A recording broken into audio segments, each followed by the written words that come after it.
Hi hello, welcome back to my channel life canvas with Aparna. അപ്പൊ നമുക്കൊരു mini vlog ആയാലോ. നമ്മുടെ തയ്യൽ മെഷീൻ ഇവിടെ ചെറിയ കംപ്ലൈന്റ് ആയിട്ട് ഇരിക്കുകയാണ് കേട്ടോ. ചെറുതല്ല, ഇത്തിരി അധികം കംപ്ലൈന്റ് ആയിട്ട് ഇരിക്കുകയാണ്. അപ്പൊ അത് ശരിയാക്കുന്ന ആൾ കണ്ടിട്ട് പറഞ്ഞു അത് സർവീസ് ചെയ്താലേ ശരിയാവും. പിന്നെ നമ്മൾ എഴുതി അതങ്ങ് സർവീസ് ചെയ്താണ്. അത്യാവശ്യം തയ്യലും കാര്യങ്ങളൊക്കെ ചെയ്യണമെങ്കിൽ മെഷീൻ വേണം. എനിക്ക് ഇത്തിരി തയ്യലും കാര്യങ്ങളൊക്കെ അറിയാൻ ചെയ്യാനായിട്ട്. അപ്പൊ കീറിയോ എന്താണ് തയ്യലൂട്ടൊക്കെ പോകുമ്പോൾ തയ്ക്കാൻ വേണ്ടിയിട്ട് ഒരു മെഷീൻ അത്യാവശ്യമാണ്. അപ്പൊ നമ്മൾ വിചാരിച്ചു അതങ്ങ് സർവീസ് ചെയ്യാനോ. എനിക്കത് സർവീസ് ചെയ്യാനായിട്ട് പോയിട്ടായിരുന്നു. അപ്പോ നിങ്ങളും ഭയം മെഷീന്റെ അവസ്ഥ അത്യാവശ്യം ശോചനീയ അവസ്ഥയിലാണ് ഇരിക്കുന്നത്. തുരുമ്പും കാര്യങ്ങളൊക്കെ എടുത്ത് മെഷീൻ സ്റ്റക്കായിരിക്കുകയാണ് കേട്ടോ. ഇതിന്റെ ഈ താഴത്തെ വീലും കാര്യങ്ങളൊക്കെ സ്റ്റക്കായിരിക്കുകയാണ്. അപ്പൊ ഇതിന് സർവീസ് ചെയ്താലേ ശരിയാകത്തുള്ളൂ. മാത്രമാണ് കേട്ടോ കൊണ്ടുവരാൻ പറഞ്ഞേ. ബാക്കി പാർട്സ് ഒക്കെ അവര് ഇവിടെ വന്ന് ശരിയാക്കാന്നാണ് കേട്ടോ പറഞ്ഞത്. അപ്പൊ ഇത് മാത്രം കൊണ്ടുപോയാൽ മതി. ഓക്കെ, അപ്പൊ നമുക്ക് പോവാനായിട്ട് ഇറങ്ങിയിട്ട് ഇവിടെ അടുത്താണ് സ്ഥലം. അപ്പൊ നമ്മൾ കാറിൽ പോകാന്ന് കരുതി. നല്ല മഴ പെയ്ത് കേട്ടോ. ബൈക്കിൽ പോയാൽ ശരിയാവില്ല. അതുമല്ല മെഷീൻ നല്ല വെയിറ്റ് ഉണ്ട്. അപ്പൊ നമ്മൾ കാറിൽ പോകാന്ന് കരുതി. അപ്പൊ നമുക്കിനി അവിടെ എത്തിയിട്ട് കാണാം. വീട്ടിൽ നിന്ന് പാല് തന്നു വിട്ടിട്ടുണ്ടായിരുന്നു കേട്ടോ, സൊസൈറ്റി കൊടുക്കാനായിട്ട്. അപ്പോ നമ്മള് പാല് കൊടുക്കാനായിട്ട് വണ്ടിയോട് സ്റ്റോപ്പ് ചെയ്തു. ചേട്ടൻ പാല് കൊടുക്കാനായിട്ട് ഓൾമോസ്റ്റ് എത്തിയിട്ടുണ്ട് കേട്ടോ. ഇപ്പൊ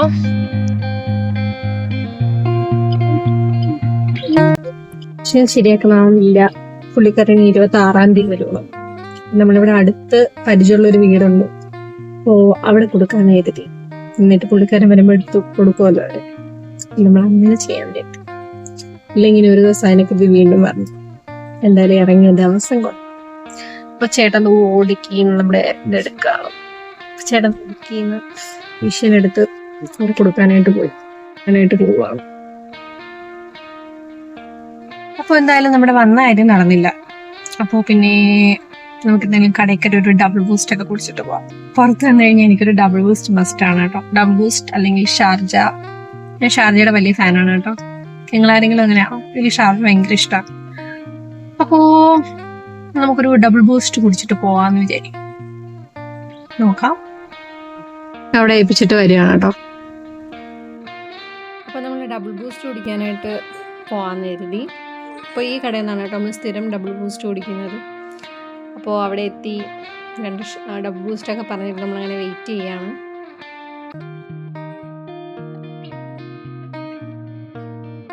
അങ്ങനെ നമ്മൾ ഡബിൾ ബൂസ്റ്റ് വന്ന കേട്ടോ. എൻ്റെ ഒരു ഫേവറേറ്റ് ആയിട്ടാണ് കേട്ടോ ഡബിൾ ബൂസ്റ്റ്. അപ്പം നമ്മളത് കുടിക്കുകയാണ്.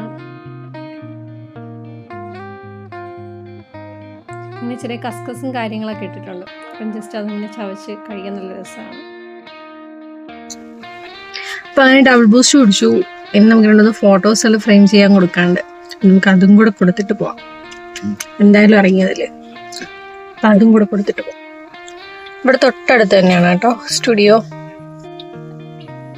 ഈ കാണുന്ന സന്ധ്യ സ്റ്റുഡിയോയിലാണ് നമ്മൾ ഫോട്ടോ ഫ്രെയിം ചെയ്യാനായിട്ട് കൊടുക്കുന്നത്. എവരാണ് കേട്ടോ നമ്മുടെ കല്യാണ വീഡിയോ ഒക്കെ എടുത്ത് അങ്ങോട്ട് പോയിട്ട് വരാം.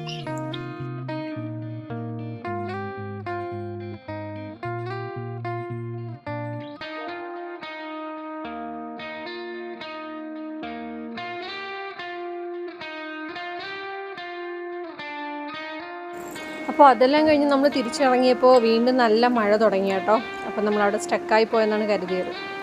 അപ്പോൾ പിന്നെ എന്തായാലും പോയാലേ പറ്റൂ. മോളെ വീട്ടിലാക്കിയിട്ടാണ് വന്നത്, താമസിക്കാൻ പറ്റത്തില്ല. അപ്പോൾ ചേട്ടൻ പറഞ്ഞു ഞാൻ വണ്ടി എടുത്തുകൊണ്ട് വരാം, നീ പെട്ടെന്ന് വന്ന് കയറിയാൽ മതി എന്ന് പറഞ്ഞു കേട്ടോ. അപ്പോൾ ഞാൻ മഴയിൽ നനഞ്ഞ് പെട്ടെന്ന് വന്ന് വണ്ടിയിൽ കയറുകയാണ്.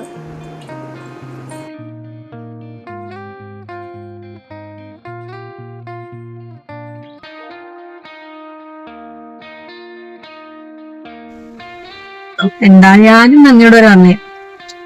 ചായക്കുള്ള സ്നാക്സും കൂടി മേടിച്ചു.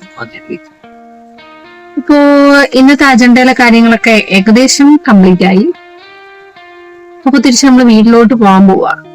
ഇപ്പോ ചേട്ടൻ ചായക്കുള്ള സ്നാക്സ് മേടിക്കാൻ പോയിക്കാണ് ചായക്കടയില്. ചേട്ടൻ പോയിട്ടാട്ടെ കേട്ടോ. നല്ല വെയിലായിട്ട് നിന്നതാണ് ഇടയ്ക്ക്. ആദ്യം മഴയായിരുന്നു, പിന്നെ അത് പോയിട്ട് നല്ല വെയിലായി. ഇപ്പതാ വീണ്ടും നല്ല മഴ പെയ്യാണ്. കാറിൽ വന്നത് എന്തുകൊണ്ട് നന്നായി, ഇല്ലെങ്കിൽ ഫുള്ള് നനഞ്ഞു പോകുന്നേനെ. അപ്പൊ നമ്മള് നല്ല ചൂട് വാഴയ്ക്കപ്പം വന്നു. അപ്പൊ നമുക്ക് നേരെ വീട്ടിൽ പോവാം. ഇതാണ് കേട്ടോ ഞങ്ങളുടെ വീടിനടുത്തുള്ള ദേവീക്ഷേത്രം. ഞാൻ കഴിഞ്ഞ വീഡിയോയിൽ കാണിച്ചിട്ടുണ്ടായിരുന്നു. അപ്പോൾ നമ്മൾ ഏകദേശം വീടെത്താറായി. അപ്പോൾ വീഡിയോ നിങ്ങൾക്ക് ഇഷ്ടമായിട്ടുണ്ടെങ്കിൽ ലൈക്ക് ചെയ്യുക, ഷെയർ ചെയ്യുക, ചാനൽ സബ്സ്ക്രൈബ് ചെയ്യുക. Thank you for watching. By.